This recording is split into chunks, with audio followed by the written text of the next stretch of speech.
Alright, what's going on, guys? We are finally back and not that sick. Still not great, but we make do. So, from where we ended last time, Gatetown Bridge in eastern Liurnia. Make your way down the bridge.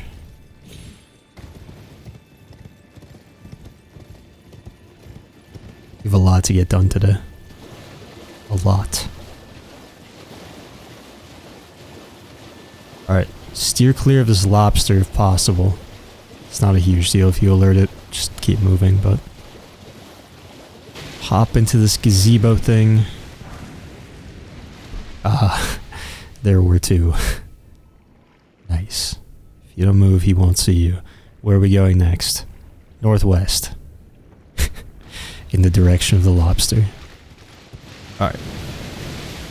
Yeah, get back down there.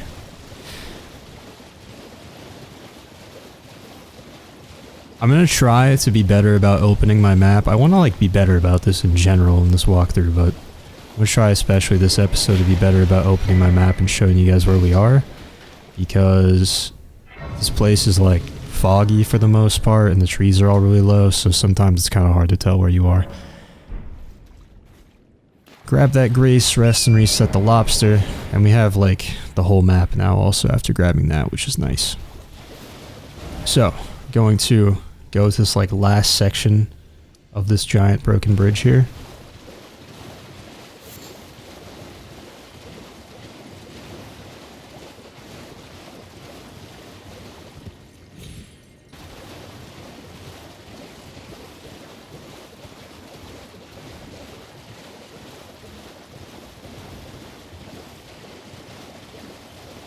And then if you look over to the right, there's a clearing with a golden seed. Alright, and then basically right at the top right corner of this symbol here, just drop a beacon. We're gonna make our way over to that.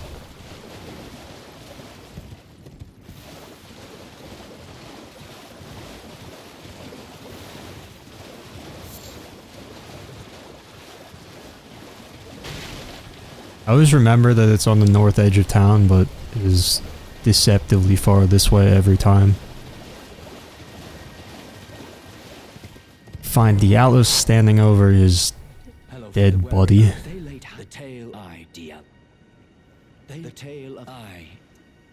Alright, so that's really all he has to say. And then basically run straight east to the shore. That's a magic grease if you want it. I'm not going to embarrass myself trying to jump up on there.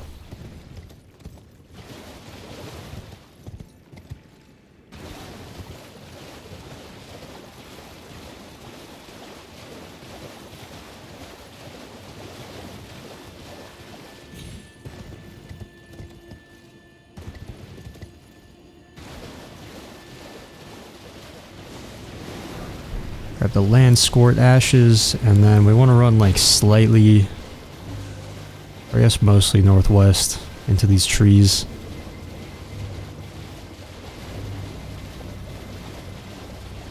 This chair as you run past the flowers, get some smithing stone 3s, and then you can turn to the right and head back towards the shore.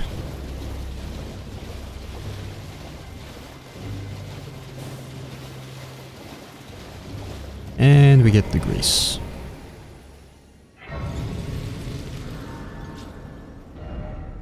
So, we are over here now, on Diallo's, ashes, grace. And then, next what we're going to do is go clear these crystal tunnels. It's going to get us the, a bell bearing that lets us buy some of the early smithing stones right away. But before we do that, you want to warp back to Roundtable Hold. Since we talked to Diallos there, he's going to move back here, have new dialogue for us. Can you believe? Can scarcely believe. You might be surprised to learn they only had to. It's on Mount Gelmi. That's where they hide. Just you wait. You'll rue the day. The tale of how. That's where they hide. Just you wait. The tale of. That's where they. All right, so he tells us where he knows where the recusants are coming from, and now he's going to move to a location called Volcano Manor, which I'm going to talk about a bit more soon in this episode. But with that out of the way, we can also now start on Jar Baron's questline. So you want to warp to Artist's Shack here. Now, I know this video was made well after the update that I'm about to talk about, like 2 years later, but roughly 3 weeks after the release of the game, patch 1.03 dropped, which added Jar Baron, another living jar, kind of like Alexander, but much smaller. And his questline, I'm gonna grab this real quick too on the way. But his questline intertwines with Alexander's and Dialos's questline, so despite that, it was added post-release, so it's a little confusing because it's sort of designed, or at least to me, feels like it was designed and implemented to still be accessible even if you had already beaten the game. I don't know if they actually changed it all from the original version or the original vision of it to accommodate adding it in a post-release patch, but that's just kind of what it feels like to me. Maybe just so people could experience it without having to play through the whole game again. But what I'm getting at, there's a full version which we're going to do, and you definitely get the most out of it this way with extra dialogue and experiencing those 3 quest lines playing out together. But basically everything to do with Dialos is technically optional, and this is probably also partially due to the fact that Dialos's quest also didn't really have an ending prior to this patch that I'm talking about, prior to adding Jar Baron's questline. So he pretty much just went to Volcano Manor, and that was that. Like, we would essentially be done with his character at this point if this were the pre-1.03 build of the game. But anyway, once you're over here, next to this big bridge thing, make your way down.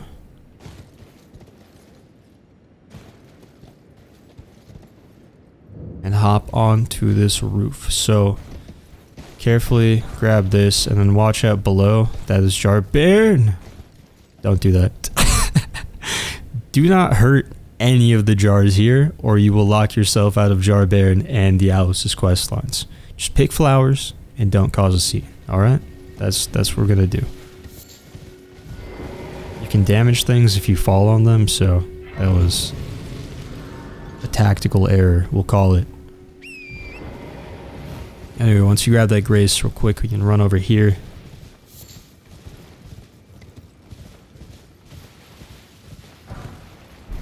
Get all these golden runes. Maybe.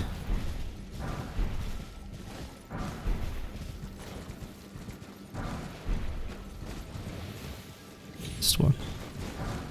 There we go.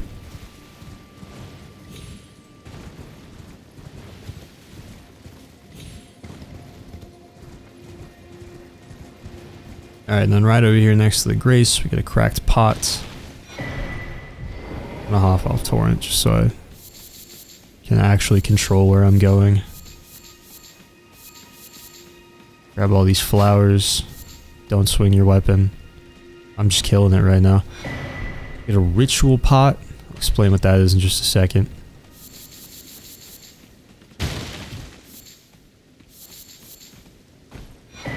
Another cracked pot.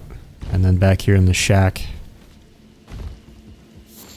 a living jar shard, and another cracked pot. Okay, so now you can make your way back to where Jar Baron was sitting.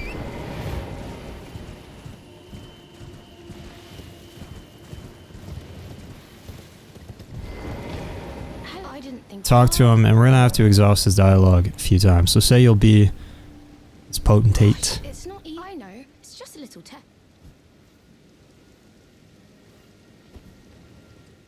You need...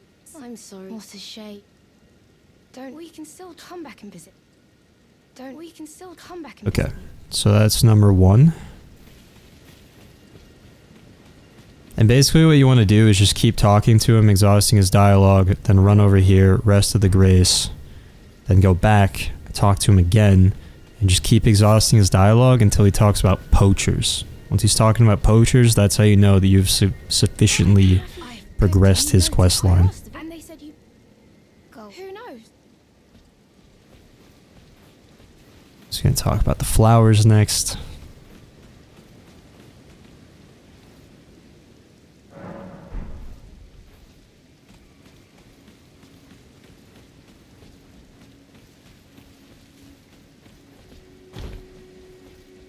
Say, you used to live. I asked. And then Uncle Alexander. Uncle home. I suppose that's so. I'm actually. And I'll have to leave. Uncle home. I suppose that's.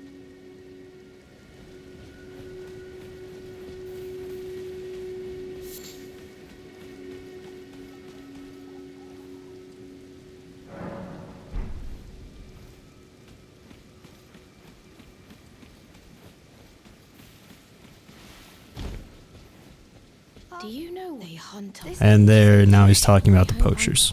So we are good to go.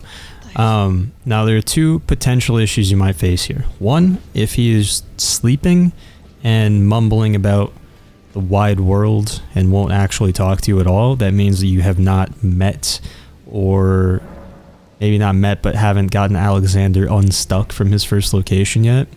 And the second issue you might run into is you're getting up to the line about how he'll be just like Uncle Alexander, but he's not talking about the poachers. You can't get it to go any further than that.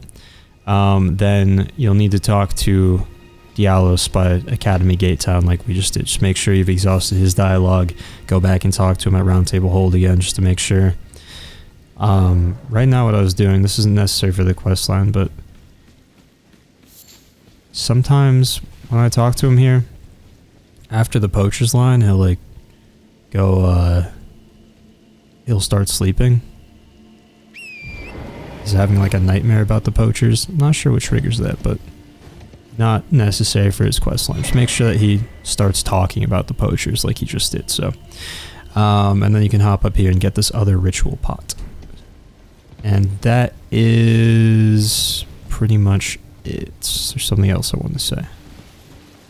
Oh, right. So, just to, I guess, generally elaborate on this questline a bit more, essentially, Dialos' involvement in Jarbaron's questline is all the optional stuff that you can technically skip. We won't skip it in this walkthrough because that basically means skipping Dialos' questline, and we're doing everything, obviously.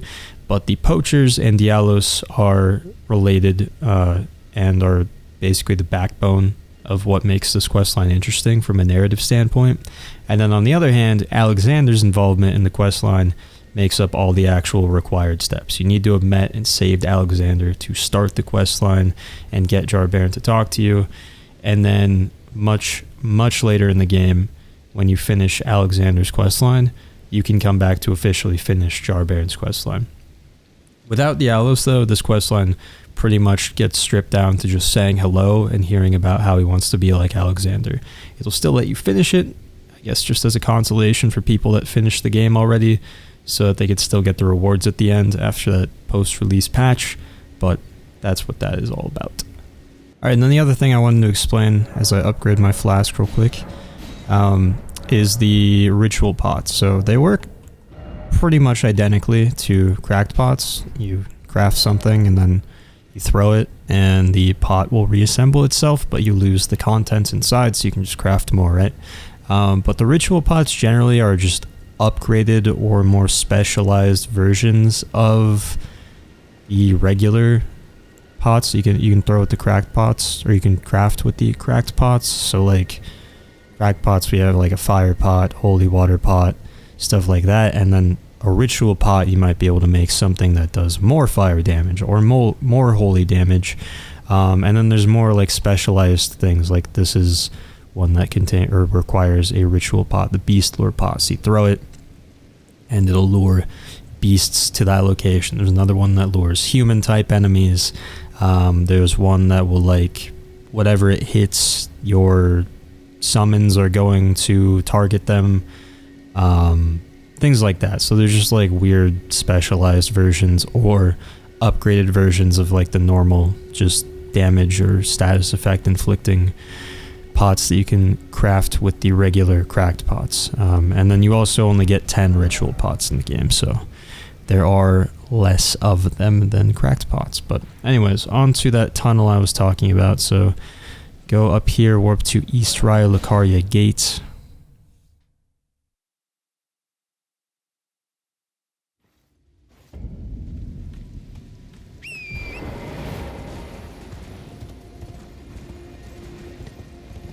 If you're facing the gate, then off here to the left, you'll find a spirit spring.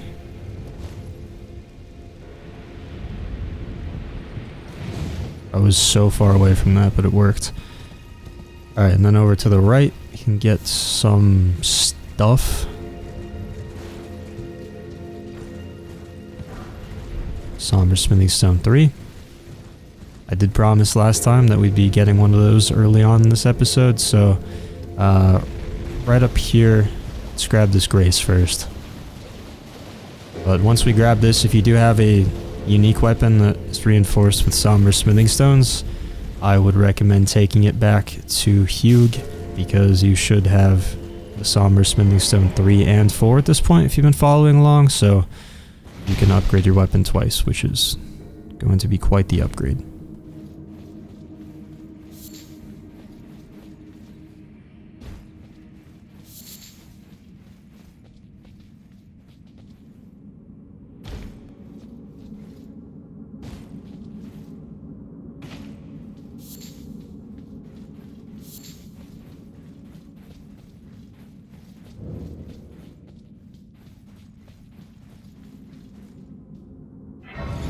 There we go. I'm using a regular weapon, so the Somber Stones are of no use to me right now, so I'm just gonna press on.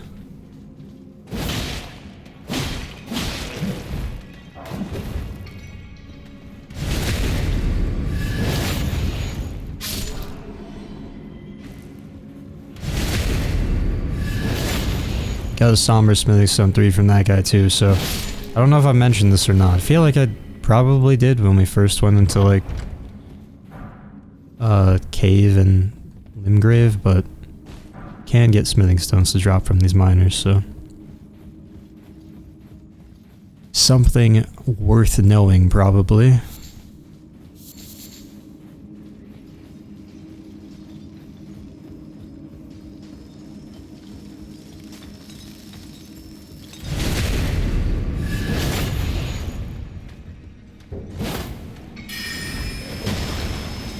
That was upsetting what just happened.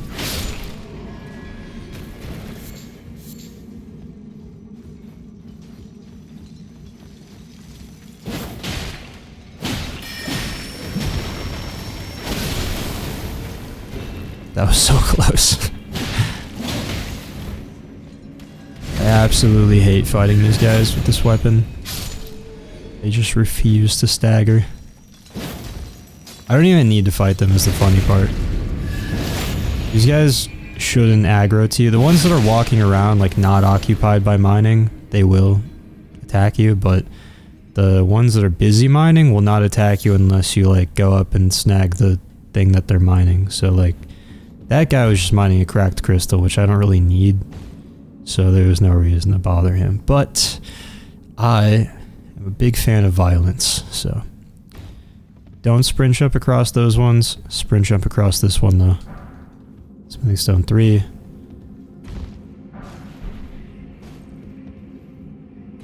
And probably sprint jump across those last two jumps as well. Alright, and then through this tunnel here.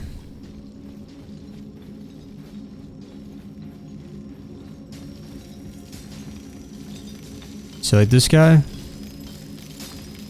he's not going to bother us, but I take that, he gets upset.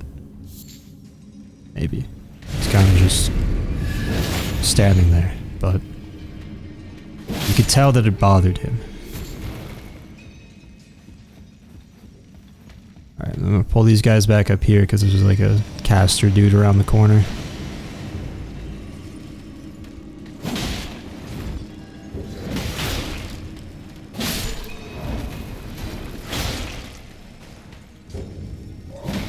I just realized I forgot to equip that Ash of War I got last time. My defense, I've not played this game in like a week, but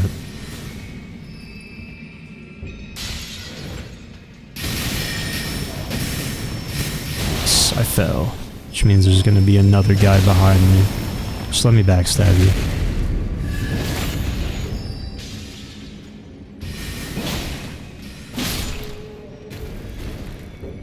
Just hang out for a second, let him come up here. So he's gonna keep trying to hit me through the floor. He is. Alright, cool. Let's go this way and pretend he doesn't exist. Smithing stone 3, smithing stone 3.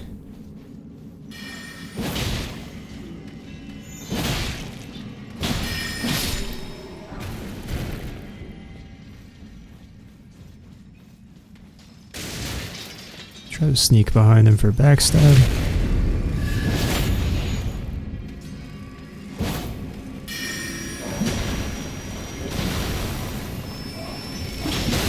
No, I got outplayed, dude.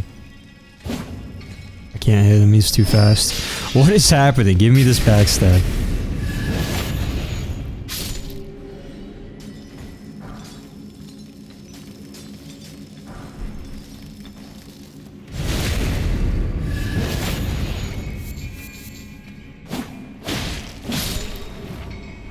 Free runes if you kill everyone too, so, you know, why not?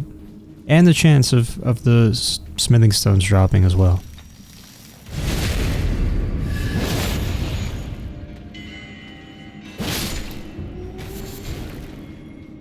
Alright. Drop down to the left of the elevator as usual. And then this is like a little confusing. This always just throws me for a loop for some reason. Maybe to anyone else this is not confusing, but come out here. We drop down. Grabbing the stuff on the way. You can drop down to either side. I prefer this side, it feels safer. Don't take any fall damage, which is nice. I am fighting so hard for these backstabs right now. Okay, yeah, so over here, this tunnel is just where that elevator that we skipped leads back to. I don't know why every time I come in here, I'm like, did I clear this tunnel? Where does this take me? And then it takes me back to where I've been. Can't explain it. I have a pretty good sense of direction usually, but that one just ruins me.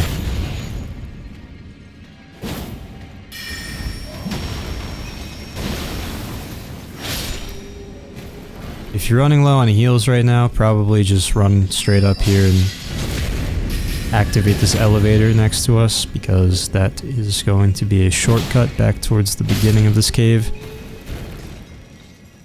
And there's not really much, like, it's not going to let up for the rest of the cave. Gonna have to fight quite a few more enemies and then a boss, so ride this elevator up and replenish your supplies if you need to.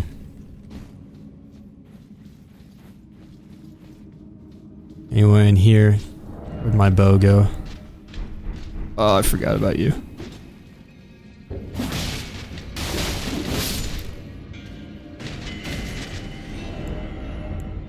Like I mentioned last episode, these guys are just a little bit dangerous if you let them swarm you, so I think you can pull them one at a time.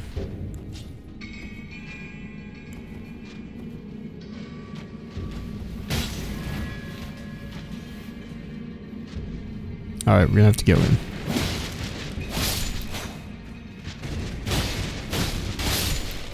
I had not considered the fact that these ones just hold 4 bows and are not very keen on going in with melee.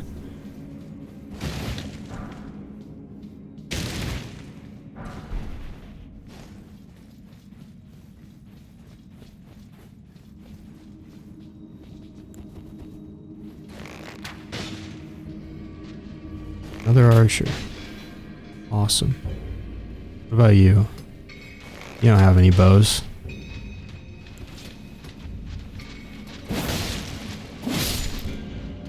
Alright, then rush this guy.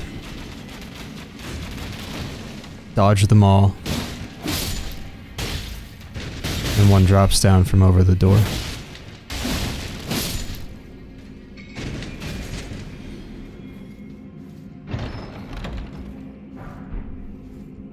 crystal knife.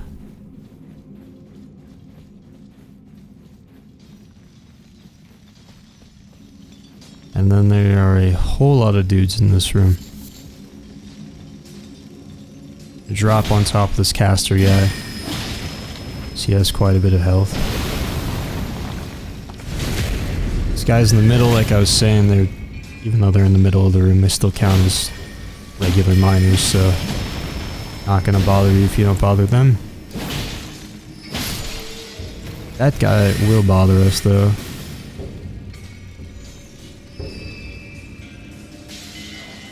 They just kind of insist on trying to hit me through the wall.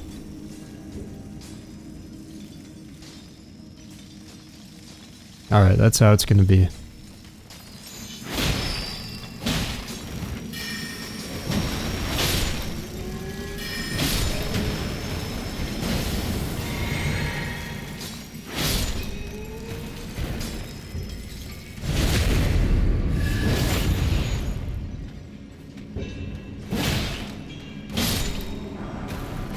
Lots of loot.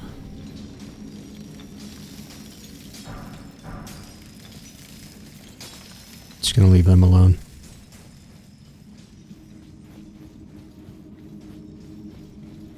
Hit the Earth Shatter Sorcery or Shatter Earth. My bad, very different things. Is there a thing behind? No, he's fine. Let him be.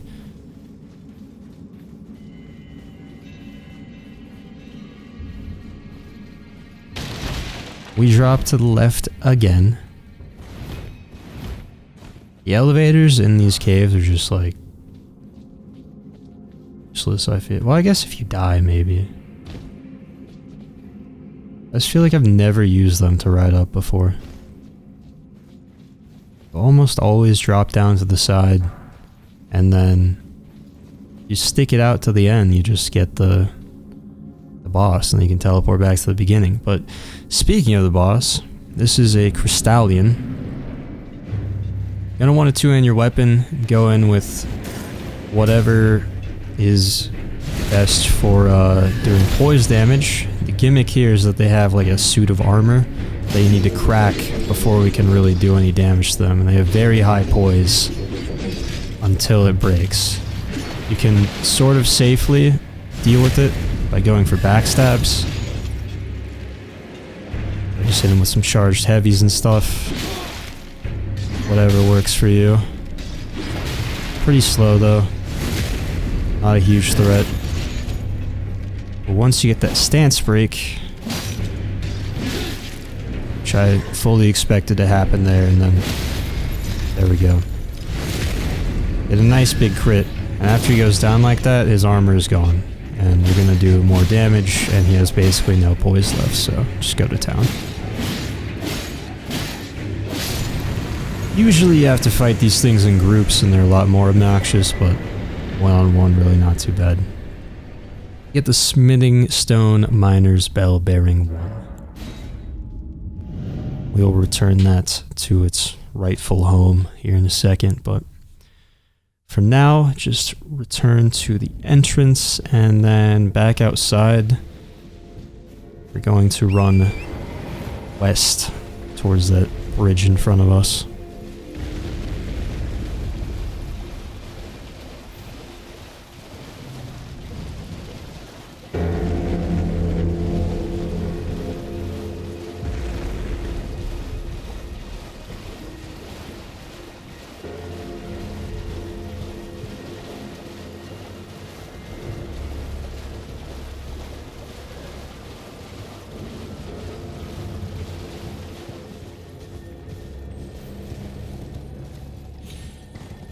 Got the Teardrop Scarab there, get the Ash of War Shield Bash, and then there should be a Grace under one of these archways.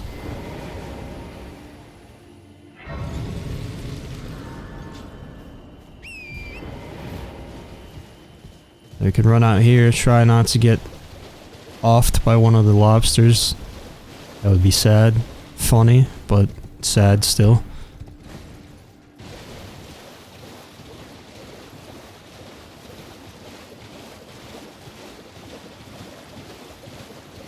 And up here on kind of like the far left corner of this island, there should be a grace for us as well.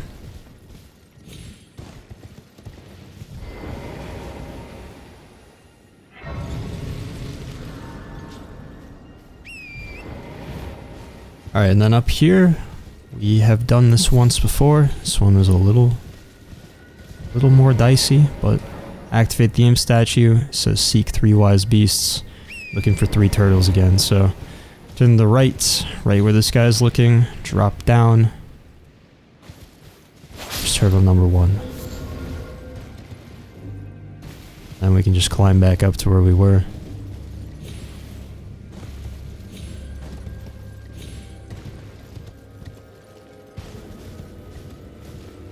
Then behind the tower, gonna want something, doesn't matter how much or how little damage it does, but want some kind of ranged weapon. Get him out of the tree. I don't know if you summon something that has ranged attacks if it would target the turtle. I feel like it wouldn't since the turtle's not like hostile, but I don't know, haven't tried it. And last one obviously is right there out in the open, so tower is now unlocked.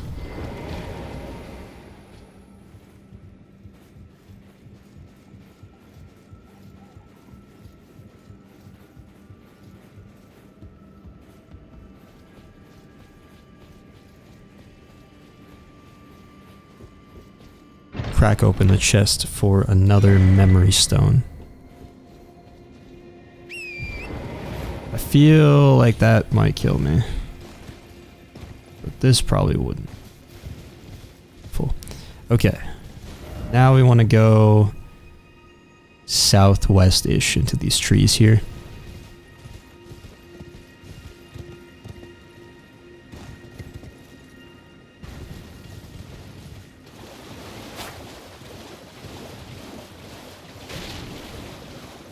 Oh wait, actually, first over here, there are some runes for us.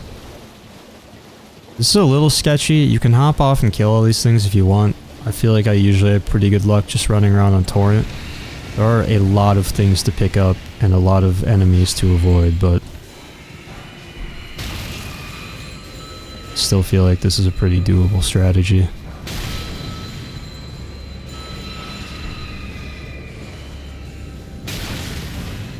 Like, those just don't hit very hard.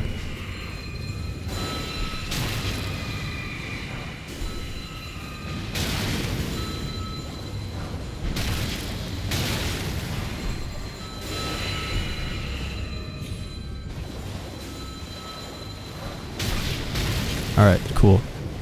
Then we can go over here into these woods.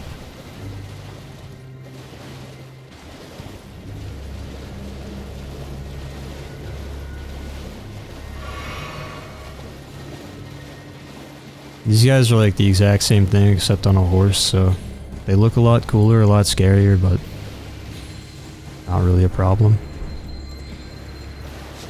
Bunch of smithing stone 3s, and then race. Very weird spot. Come on. Oh, he gave up, nice. Those things will keep flying though. Professional haters. Alright, so yeah, we're like right above where this thing just juts out to the west of the main island. And then from here, go southwest. There's gonna be a dragon here. Basically, as soon as I round this, I'm gonna thread the needle through these 2 rocks in front of me.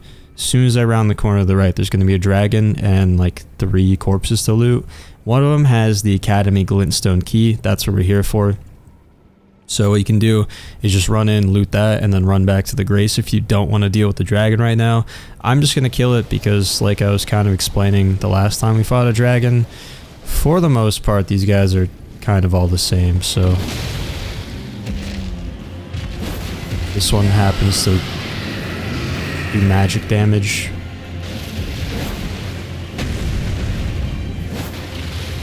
This isn't going well so far. Feel shorter than usual today.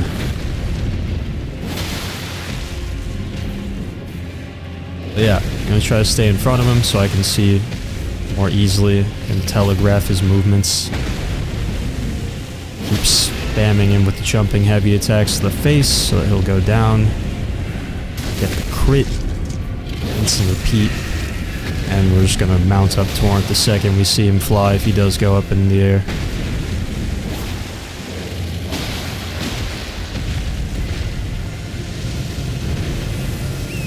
Like so. Probably gonna breathe fire from long range. Here to the left. I missed.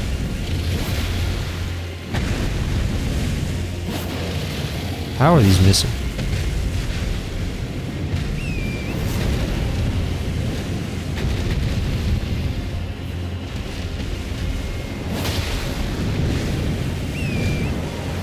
Beats his wings 3 times. Drops forward. Nothing we haven't seen before.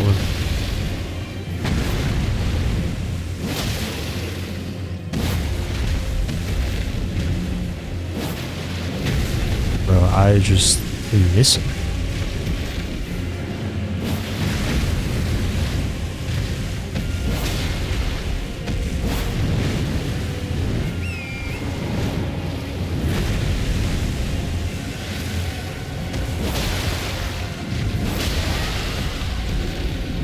That's what we like to see. I'm not sure if he's going to have time to do it at the rate that we're killing him, but oh, okay. Most inconvenient bleed proc of all time. So his special attack is like literally just a big glintstone pebble. To a proper glintstone rock, if you will. So sometimes instead of the magic like just blue fire, we'll shoot out just a sorcery projectile essentially. Don't let it hit you, and you'll be good. It's very straightforward to dodge though, and you should be on Torrent anyway if he's far enough away to be using breath attacks, so easy to outrun as well. But that's what we wanted. I think that might be the first time we've picked up Dragon Wound Grease. Let me check. Looks like it. So this is like any other grease.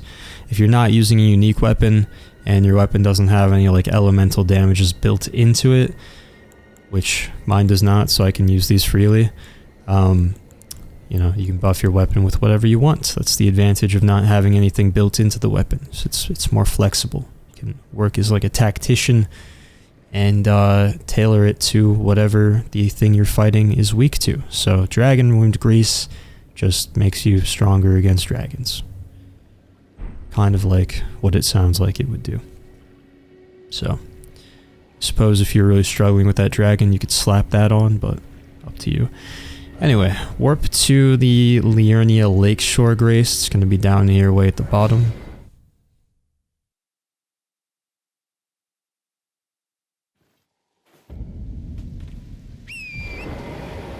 And then run like north, basically. Just follow this kind of path. I was debating just now in my head whether or not I want to go back to Roundtable Hold. If you would like to start purchasing some low-level smithing stones, by low level I mean like smithing stone 1 and 2 kind of thing, not anything that's super useful to you probably right now, but if you haven't really settled on a weapon yet, and you want to like upgrade some early weapons that you haven't tried yet a couple of times, you could take the bell bearing that we got back to the Twin Maiden Husks at Roundtable Hold, but I'm probably just gonna forget about that for a bit. This guy is not giving up. I know if I rest, those things are just gonna hit me. Oh, I missed.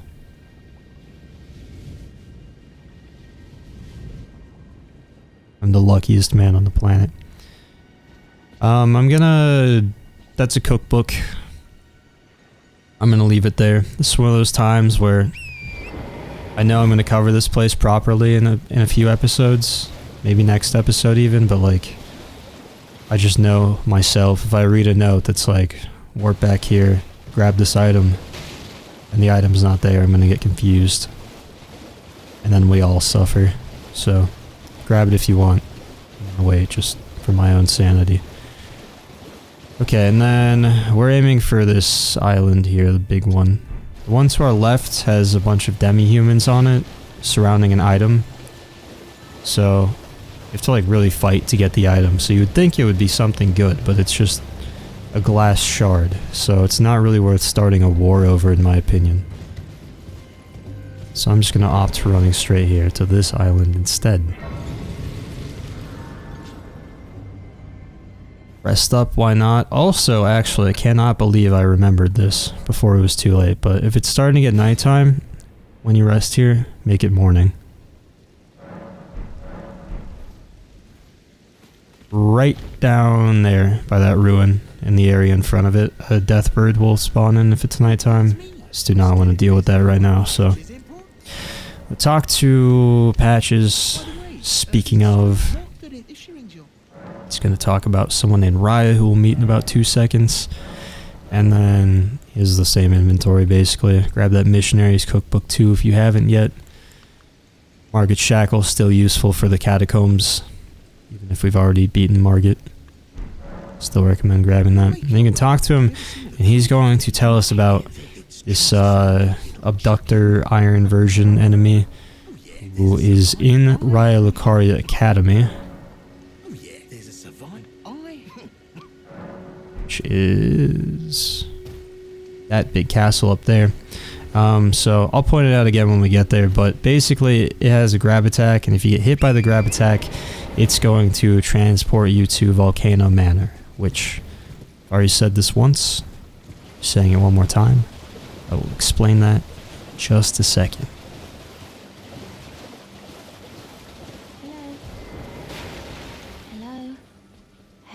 Alright, so this is Rya. Go ahead and exhaust her dialogue. Hear her request. Oh, what a blessed thug should please. The fleas. Okay. And then I'll run northwest. This is where like we just have to run basically straight through where the deathbird spawns, so don't do this at night.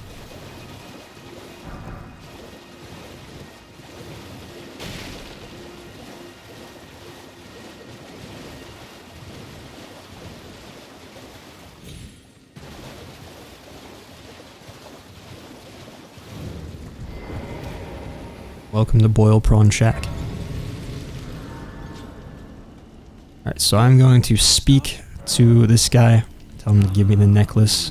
This is Blackguard Big Bogart. Say deal. It's all good. Buy Rya's necklace for 1,000 runes. And talk to him again. And about Rya. Okay, so now if you want, you can purchase boiled prawns from him. I would... How to explain this? Okay, so essentially, if you buy those right now, or at any point, if you buy boiled prawns from him, you will get the spread out gesture. It's going to open up a little new dialogue, and it's going to cause him to move on to another location. Not right at this moment, but once you buy boiled prawns, it is inevitable that he will move on from this location.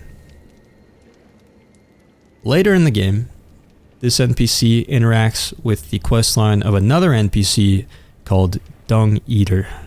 Alright? At the new location that he moves to, if you buy the boiled prawns. And that will result in his untimely demise. He will die. However, you can avoid getting him killed by delaying his movement by simply just not buying any boiled prawns right now. He will not move if you never buy any prawns. If you do buy prawns, he will move. There's nothing you can do about it. This is entirely for sentimental reasons and just going out of your way to not let a cool NPC die, but you don't actually get anything for saving him, and you also can still get the gesture as long as you buy prawns from him at some point before he dies. So, just throwing that out there. We can return to Rya. We ran northwest, so if my calculations are correct, to reverse path, we should run southeast. It's working so far.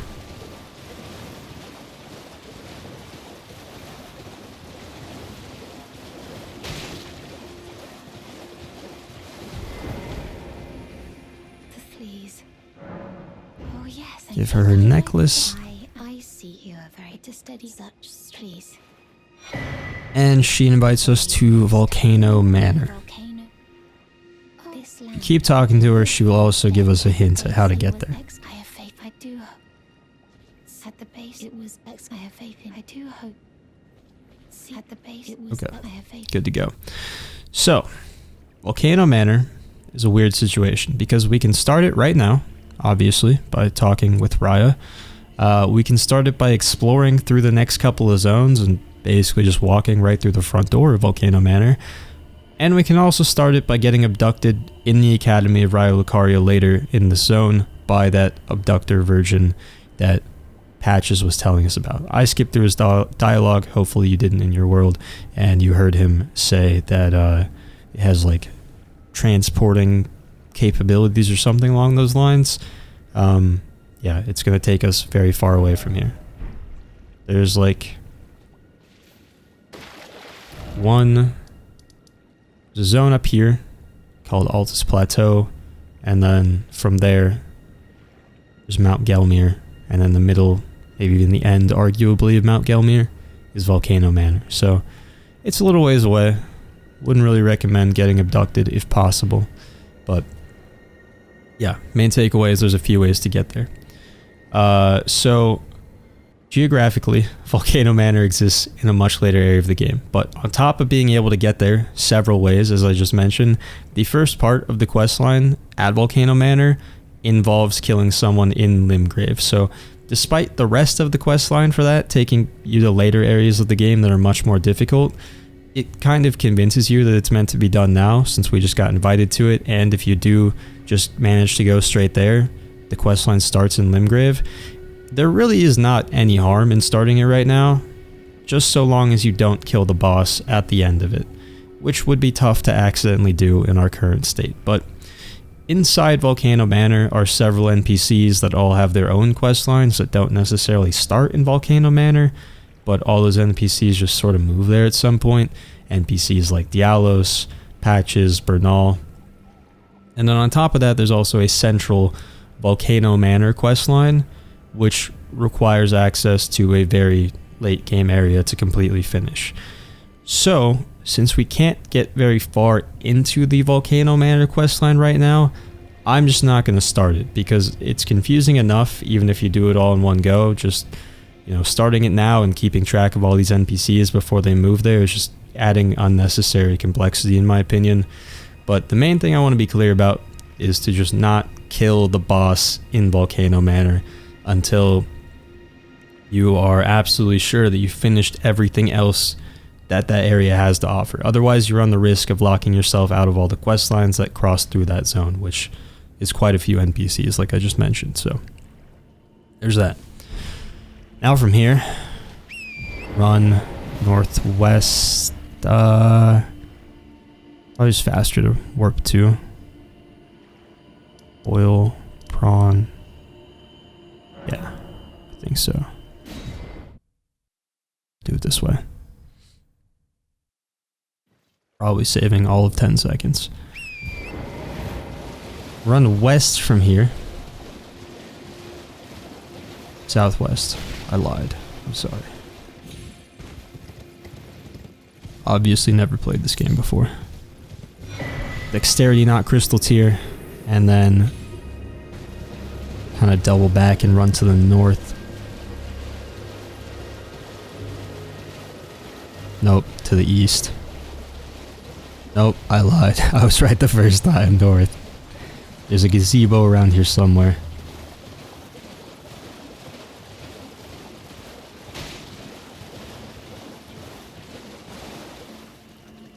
Am I losing my mind?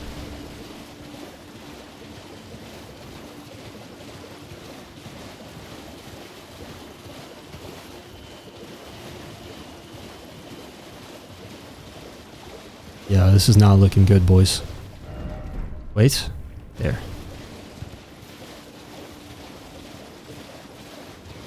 Ha! That's the gazebo, right? Is that the one I'm thinking of? Because this is the Grace over here.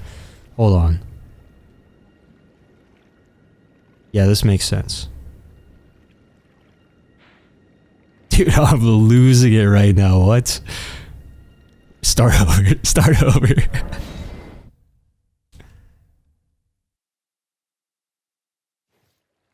Alright. We're at Boilprawn Shack. We run southwest. We get the dexterity tier. Then we run northwest to this gazebo. Let's test this theory. This is mostly west even. What did I say? Go north originally? I think I did. I was so wrong. Yeah. All the lobsters here. Bunch of spinning stone 2s. And then we run north. Oh, okay. I see. I'm gonna die. So dope. What happened was I said run north. In my notes, I wrote run north past the lobster gazebo. I can see what I was trying to say. You run north after you get to the lobster gazebo. But when I read it, it sounded like you run north to get to the gazebo. Everything is right in the world except that I died and lost the rune arc and I'm quitting the series.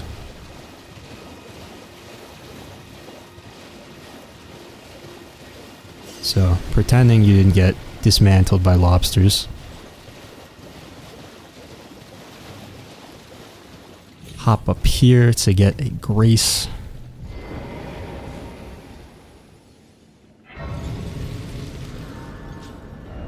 And then we're gonna run west from here to this big island.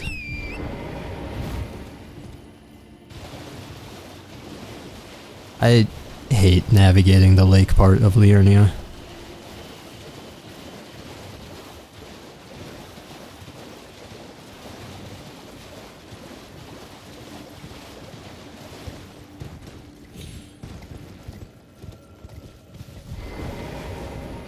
Alright, and then this is pretty damn close to the end of the video, so ignore Varre real quick.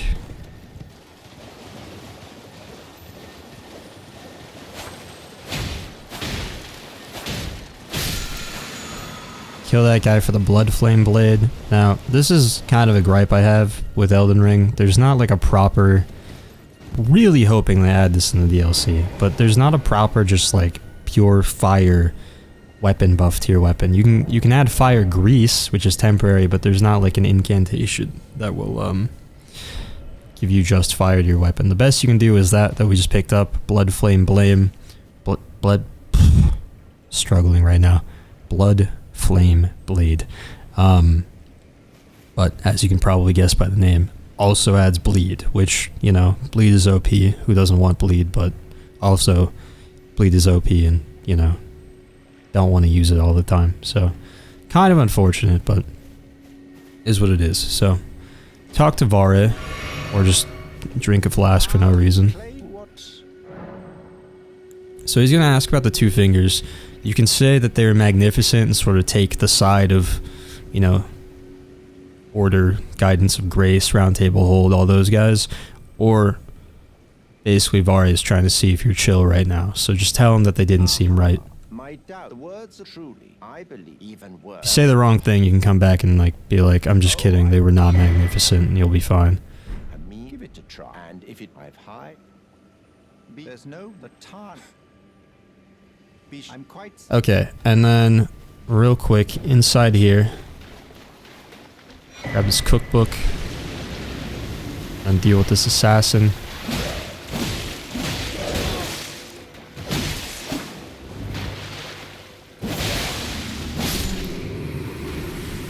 So this is pretty much the end of the walkthrough for this episode. I have a little story time real quick if you would like to sit and listen, but you're good to go if you're just here for straight information. But funny story real quick here. Sometimes in my notes, I write something to myself along the lines of, once you get to this spot, stop everything you're doing and rant about how stupid this part of the game is. And this was one of those times. They have since fixed this issue that I had, but I was originally planning on giving you guys a little rant here, so I feel like I owe it to you to, you know, just say it anyway. Plus, I did want to explain this questline at this point either way, so I'm just going to piece together what issues I noted here on my notes document here and just explain this as if the questline is still broken and stupid, and just give you more or less the rant that I was originally planning to go on. And then I'll explain how they fixed it afterwards, so bear with me for a second. Here we go. So Varre, after you talk to him, he gives you 5 festering bloody fingers, which you'll have to use to invade 3 players to progress the quest, meaning you have to be able to play online for this one singular quest step, despite being able to do literally everything else in the game offline.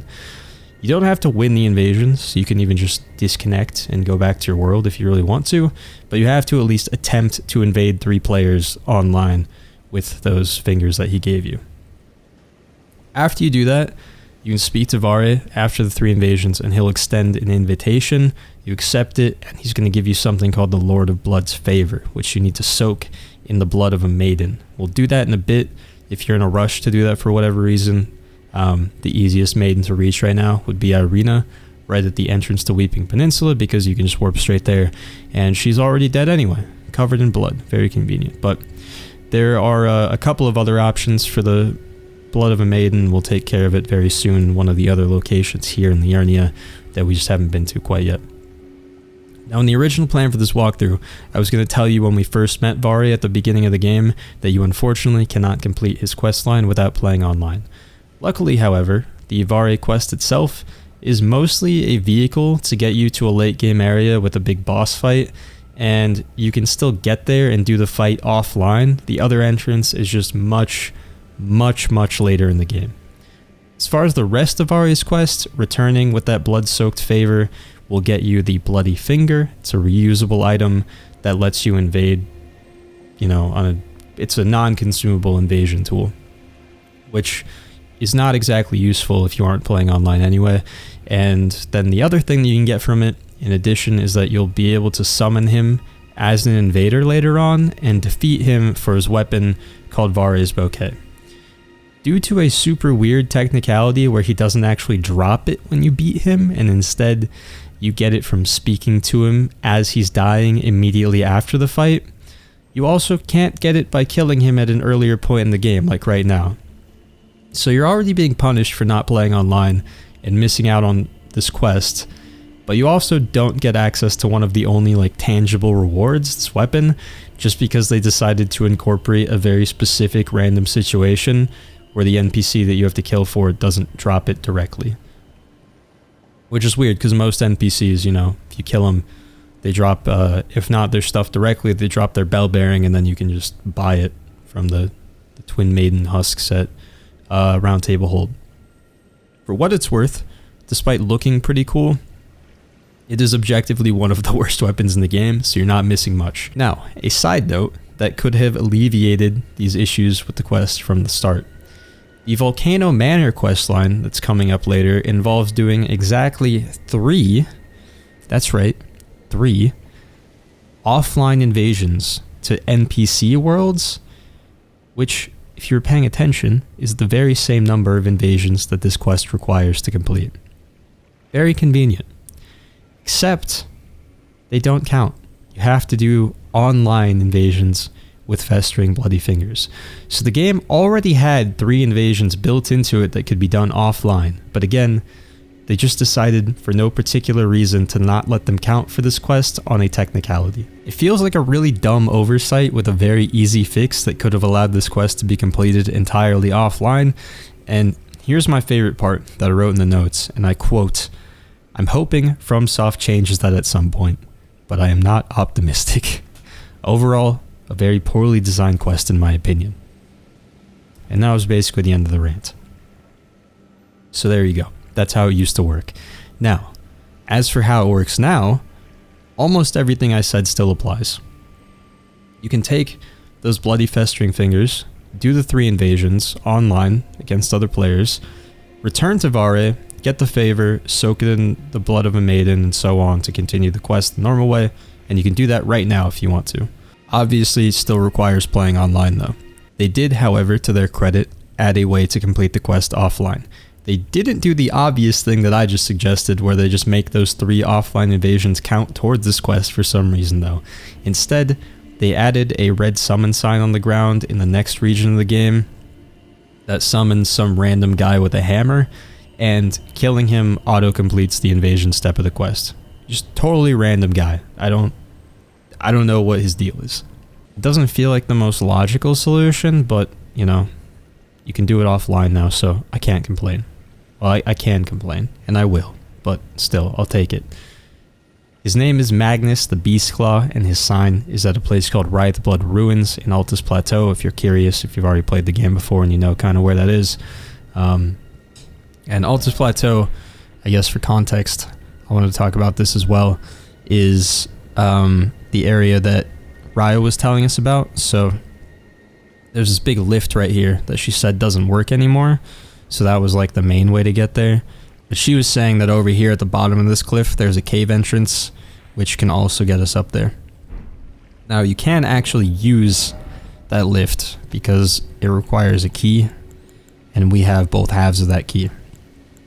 Get the left one from Fort Height in Limgrave, and the right one from Fort Faroth next to Elder Dragon Grail over in Dragon Barrow. So we can use either of those entrances now. But either way, we'll get to it later because, like I said, this questline is mostly just a vehicle to give us access to a super late game area very early, but we're not going to do anything in that area until we can reach it the other way anyway, so it doesn't really make a difference when we do the next step of Varre's quest. So that is the rant. Long story short, they fixed it. Everything is fine now. You can do this quest offline. We're happy. Thank you for watching this video. Hope you learned something, and I will see you in the next episode. Have a good one.